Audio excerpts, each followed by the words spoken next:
इस वीडियो में हम introduction two lines and angles class 9 आज हम इस वीडियो में introduction two lines and angles class 9 का चैप्टर लाइंस एंड एंगल्स का इंट्रोडक्शन पार्ट करेंगे। ठीक है, इसमें मैं आपको कुछ बता दूं जिससे कि जो है वो लाइंस एंड एंगल्स के बारे में बहुत सारी चीज़ें तो आप लोग जानते हैं, प्रीवियस क्लासेस में आप पढ़ चुके हैं, लेकिन एक बार यहाँ पर रिवीजन हो जाएगा जिससे कि हमें जो है वो चैप्टर करने में आसानी रहेगी। ठीक है, तो introduction of line and angles. ठीक है, सबसे पहले लाइन ले ली, तो लाइन क्या चीज है? लाइन है ब्रेथलेस लेंथ। ठीक है, यहां पर जो है वो एक ब्रेथलेस लेंथ है जिसे हम लाइन कहते हैं। ठीक है, इसकी कभी भी चौड़ाई नहीं होती, इसकी हमेशा जो है वो लंबाई होती है। ठीक है, तो इसे हम लाइन कहते हैं। ठीक है, तो लाइन जो है वो हमारी ये चीज हो गई। उसके बाद किस तरीके की लाइंस?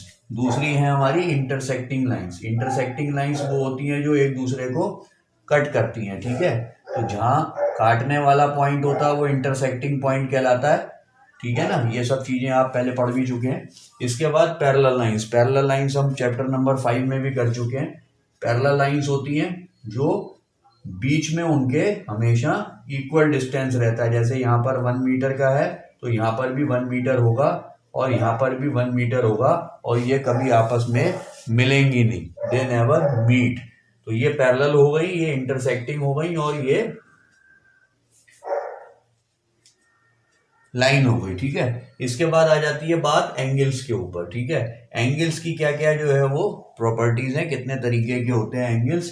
तो एंगल क्या है? सबसे पहली चीज हमें ये देखनी है कि एंगल क्या है। ठीक है ना, तो जब किसी एक वर्टेक्स से, एक पॉइंट से, ठीक है ना, कोई भी दो लाइंस डाइवर्ज होती हैं, दो लाइनें निकलती हैं किसी एक पॉइंट से, तो वहां पर ये एंगल बनता ही बनता है। ठीक है ना, तो ये तो हो गई एंगल की definition.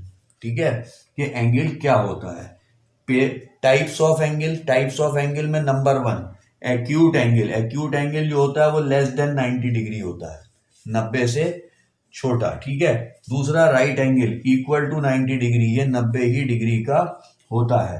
Obtuse angle greater than 90 and less than 180, ये 90 से बड़ा और 180 से छोटा होता है। स्ट्रेट एंगल इक्वल टू 180, यानी कि अगर ये एक पॉइंट है और दो लाइनें जो हैं वो अपोजिट डायरेक्शन में डाइवर्ज हो रही हैं इस पॉइंट से, तो यहां जो एंगल बनेगा वो 180 डिग्री का बनेगा, यानी कि स्ट्रेट एंगल बनेगा। ठीक है, तो उसे हम स्ट्रेट एंगल कहते हैं जो इक्वल टू 180 के होता है। Reflex angle greater then 180 less than 360, 180 से बड़ा और 360 से छोटा। अगर ये दो लाइनें यहां से डाइवर्ज हो रही हैं इस पॉइंट से, और ये जो इसके अंदर का ये वाला एंगल है, इसका हमें रिफ्लेक्स एंगल निकालना है, तो रिफ्लेक्स एंगल हमारा हो जाएगा ये वाला बचा हुआ बाहर का। ठीक है, रिफ्लेक्स एंगल निकालना है तो अगर सपोज इस वाले एंगल की डिग्री जो है वो वैल्यू x डिग्री दी हुई है, ठीक है, तो रिफ्लेक्स एंगल निकालने के लिए हम 360 माइनस x डिग्री कर देंगे, यानी कि 360 में से x माइनस कर देंगे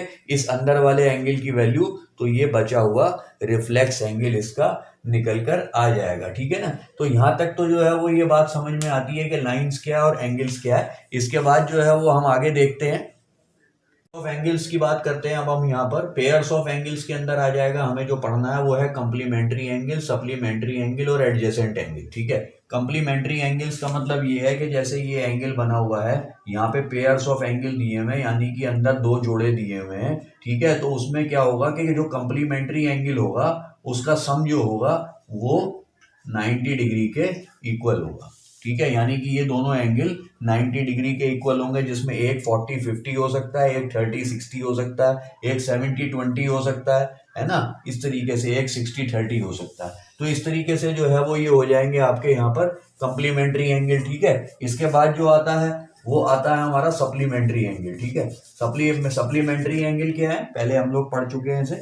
सप्लीमेंट्री एंगल जो होते हैं वो ये है कि इनका सम जो बनेगा वो बनेगा 180 डिग्री, यानी कि अगर दो एंगल दिए हुए सप्लीमेंट्री एंगल, ठीक है, जिनका सम जो है वो 180 डिग्री है, तो वो जो है बनेंगे हमारे 180 डिग्री के। ठीक है, ये इस तरीके से ये और ये, ठीक है, ये हमारे ये x है और ये y है, तो x plus y equal to 180 degree, ये हमारे सप्लीमेंट्री एंगल बन जाएंगे। ठीक है, दो दिए हुए हैं अगर एंगल हमें, तो ये सप्लीमेंट्री हो गए, आपको समझ में आ गए। उसके बाद एडजेसेंट एंगल, एडजेसेंट एंगल का मतलब क्या हुआ कि अगर ये एंगल ये और यहाँ पर जो है वो बीच में हमें एक ये एंगल दिया हुआ है, एक ये एंगल दिया हुआ है, यानी कि एक एंगल ये है, एक एंगल ये है और एक एंगल ये है, ये x है, ये y है और ये z है। ठीक है, तो यहाँ पर जो है वो एडजेसेंट, एडजेसेंट का मतलब होता है पड़ोसी, पड़ोस वाला एंगल। तो y वाला y जो है वो z के एडजेसेंट है, यानी कि z का पड़ोसी y है, y का पड़ोसी z है, तो ये दोनों एंगल आपस में जो है वो एडजेसेंट हो गए। इसी तरीके से x का पड़ोसी y है और y का पड़ोसी x है, तो ये दोनों आपस में एडजेसेंट हो गए। x और z कभी आपस में एडजेसेंट नहीं होंगे, क्योंकि यहाँ पर जो है वो बीच में y आया हुआ है। ठीक है, तो इस तरीके से तो जो है वो हमारा ये हो गया पेयर्स ऑफ एंगल्स का फॉर्मेट। उसके बाद हम आ जाते हैं linear pair of angle. Linear pair का मतलब होता है सीधी लाइन, सीधी लाइन का मतलब एक लाइन खींची हुई है ये, और लीनियर पेयर ऑफ एंगल का मतलब जो इसके ऊपर बनते हो। तो यहाँ पर एक एंगल, ये दो वर्टेक्स जा रही है, सेम वर्टेक्स से दो लाइन ड्रॉ हो रही है, इधर भी ये सब, और यहाँ पर एक एंगल ये, एक एंगल ये, एक एंगल ये बन रहा है। यहाँ पर हम कह सकते हैं कि x plus y plus z equal to 180 degree, क्योंकि ये स्ट्रेट लाइन पर बन रहे हैं लीनियर पेयर ऑफ एंगल, तो इनका जो है वो 180 डिग्री सम होगा। ये लीनियर पेयर हो गए। उसके बाद vertically opposite angle, vertically opposite angle वहां बनते हैं जहां पे लाइनें इंटरसेक्ट करती हैं, इंटरसेक्ट करती हैं, तो यहाँ पे चार एंगल बनते हैं, ए बी सी और डी। ठीक है, तो यहाँ पे वर्टिकली अपोजिट एंगल हमेशा इक्वल होते हैं, तो ए इक्वल टू बी और सी इक्वल टू डी हो जाएगा। यहाँ पर वर्टिकली अपोजिट एंगल आमने सामने के एंगल कहलाते हैं। उसके बाद आ जाती है corresponding angle, alternate interior, alternate exterior और को इंटीरियर एंगल। उसके लिए हमने यहाँ पर m और n दो पैरेलल लाइंस ले ली हैं, m पैरेलल टू n। ठीक है, ये हमने पैरेलल लाइंस ले ली हैं, और l जो है वो इनको इंटरसेक्ट कर रही है। जब दो पैरेलल लाइन को एक लाइन इंटरसेक्ट करती है तो वहां जो एंगल बनते हैं उनको हम कहते हैं, ये चार तरीके के एंगल।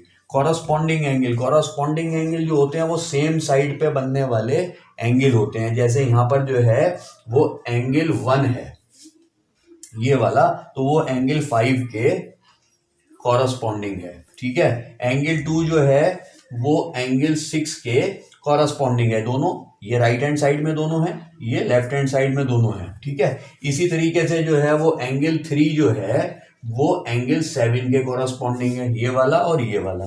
और एंगल 4 एंगल 8 के कॉरस्पॉन्डिंग है, एंगल 4 एंगल 8 के कॉरस्पॉन्डिंग है। तो ये तो हो गए हमारे कॉरस्पॉन्डिंग एंगल। ठीक है, ऑल्टरनेट इंटीरियर एंगल, ऑल्टरनेट का मतलब एक एंगल लेफ्ट साइड में हो, एक एंगल राइट साइड में हो, और इंटीरियर का मतलब m और n जो लाइनें हैं इनके अंदर की तरफ बनने वाले एंगल। तो अंदर की तरफ बनने वाले एंगल एक तरफ और दूसरी तरफ कौन कौन से हैं? Angle 3 equal to angle 6, angle 3 और 6 ये दोनों आपस में ऑल्टरनेट इंटीरियर एंगल है। एंगल 5 इक्वल टू एंगल 4 वो आपस में ऑल्टरनेट इंटीरियर एंगल है। ठीक है, उसके बाद alternate exterior angle, exterior angle इसी तरीके से एक ऊपर की तरफ बाहर की तरफ बनने वाला एक साइड का, और दूसरी साइड का नीचे बाहर की तरफ बनने वाला, नीचे की तरफ बाहर की तरफ बनने वाला, वो ऑल्टरनेट एक्सटीरियर हो जाएंगे। ऑल्टरनेट एक्सटीरियर हो गया एंगल 1 इक्वल टू एंगल 8 और एंगल 2 इक्वल टू एंगल 7, ये ऑल्टरनेट एक्सटीरियर एंगल हो गए। उसके बाद को इंटीरियर एंगल, को इंटीरियर एंगल वो हैं जो सेम साइड के इंटीरियर एंगल हो, यानी m और n लाइन जो पैरेलल हैं उनके अंदर के बनने वाले, अलग अलग साइड वाले नहीं, सेम साइड वाले। तो यहां पर आ जाएगा एंगल 3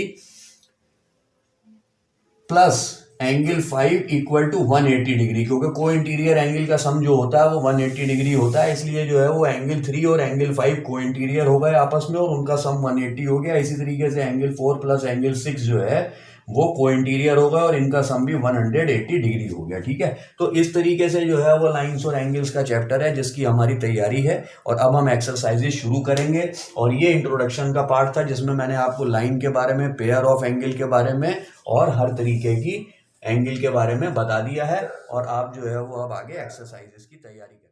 आपको हमारी ये वीडियो अच्छी लगी हो तो आप हमारे चैनल को सब्सक्राइब करें, वीडियो को लाइक करें। Thank you.